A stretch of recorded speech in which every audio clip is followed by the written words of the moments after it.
What is up, guys? This is Angazaki, and we're on the last flashback episode before we get back to the, Wano raid. And this is how everyone ends up where they ended up after after escaping from Kaido's hands. Some of them go to the future, some of them stay there, some of them change their identities. Let's just jump into it. What happened? This is when Orochi starts to get his kind of sickness, if you will, after the prophecy which Toki told her. He somehow, got to hear about it, and he's the only one who actually believed that this would end up true, because he knows what is coming his way. He's the only one who's actually realistically expecting what will happen, because he has seen so many devil fruits and magical abilities. They did not know it was devil fruits back then, but he has come face to face with so many magical stuff that saying that 20 years later the spirits of the nine scabbards will come get you. I can understand his tension. He's not just faking it, obviously. Poor guy, he survived, but he's probably thinking that he's the only one who made it out at this point. Imagine that each one who survived it is kind of in with the idea that they're the only ones left, and he's just in a pathetic condition. Not going to lie about that. And we don't appreciate Kawamatsu enough. Everyone has their favorite of the scabbards, but he's the one without any, nobody hates, except obviously Kanjuro. No one hates any of the scabbards, but this guy is pretty underrated. No one talks about him.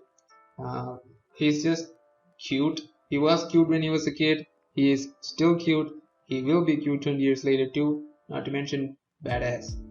And the fact that she left him, the princess left him just because he won't eat unless she does, and he's just too caring, that is so sad and cute at the same time. And he would have been heartbroken when he technically thinks that he lost her and she ended up with nowhere to go, just stranded, homeless. Imagine the pain that he was going through. Maybe that's why he just gave in and went to prison of his own will, because he was just so depressed and tired of everything. Makes you feel for the guy. And we have Denjiro, who just this is the most insane transformation ever seen in One Piece so far. He just completely changes personality, and Wrath, you wouldn't expect him. You would expect one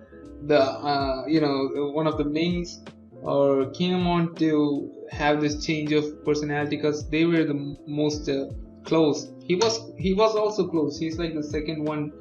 He's like the second follower to Oden, but out of nowhere, this sudden change in personality. That was just out of left field. Still haven't explained why his hair turned blue. How is I guess most of the facial features are the same.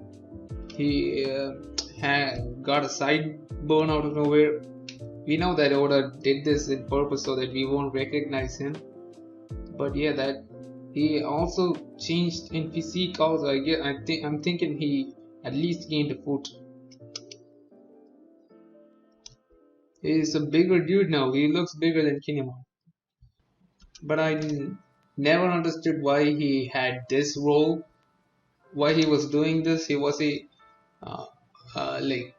I get it. He is giving money back to the village, to the poor ones, but he didn't have to, steal. He could just send someone, or maybe I guess people, it would come out. Orochi would get to know he is hiding his identity. It makes sense. And this scene was the saddest in today's episode. This is why Kawamatsu is officially my favorite of the nine skeletons. I know everyone else is like kind of powerful, is badass, has some quirky personality, but this one, he is kind of the most loyal one. I don't know how or why. He hasn't done anything more than the others, but he's like completely pure hearted. No ill or conniving feelings, anger, misplaced anger, quick judgment, no personality defects whatsoever. Is a great character. He's a Mary Sue, but still a great character. And this is how they both end up with their setup. You don't appreciate how old Kaido got. The age, we just saw it has like muscle folds all over his body. His face is full of muscle, but he's actually pretty old, at least kind of 60 or something. He will probably, I don't know. Oda does say everyone's age and height and weight and birthday too. He's probably not 60, but we didn't appreciate how old he was before the flashback. But after seeing that Kaido and coming back to this, yeah, he's pretty old now. But stronger. I don't know why Kaido lets this guy hang around. He's so irritating. He's like a pest just jumping around him. I would have taken care of this guy like the next year. And here, first of all, spoilers, I guess, but it's a meme and it's everywhere on the internet. If you are using the internet, you probably know that Kanjuro is the one who is the, backstabber among them. But they're trying to humanize Kanjuro to giving him a backstory, and it kind of feels sad. It's not his fault technically. He's completely brainwashed, and he was raised as a double agent from the beginning. They trained him because he's coming from a family of actors, and they trained him to be the perfect deception, and he had no reason to deny that, because they were the ones who gave him a second chance at life. Otherwise he would have been stranded and homeless too. So I kinda don't hate Kanjuro now. I don't remember seeing this. Maybe this was a fast quick panel, but I don't remember seeing this in the manga also. And now we see how the rest of the guys how they ended up where they did.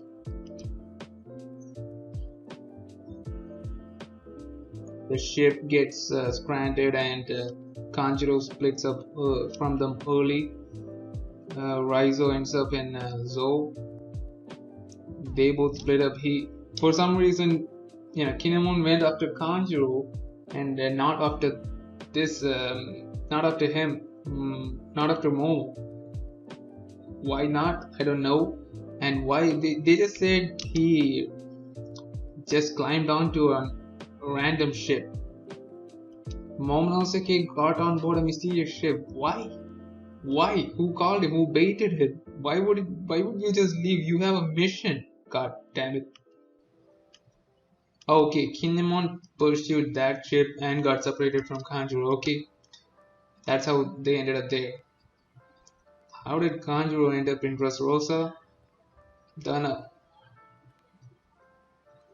Still one of the most badass scenes in the anime. It's always a good one to revisit. And they're finally ready. The ultimate raid begins next week. Can't wait. Some of the best fights on the way. I guess it would take most of 2021. I guess it would cross 2021. It's One Piece we're talking about. It's gonna be awesome.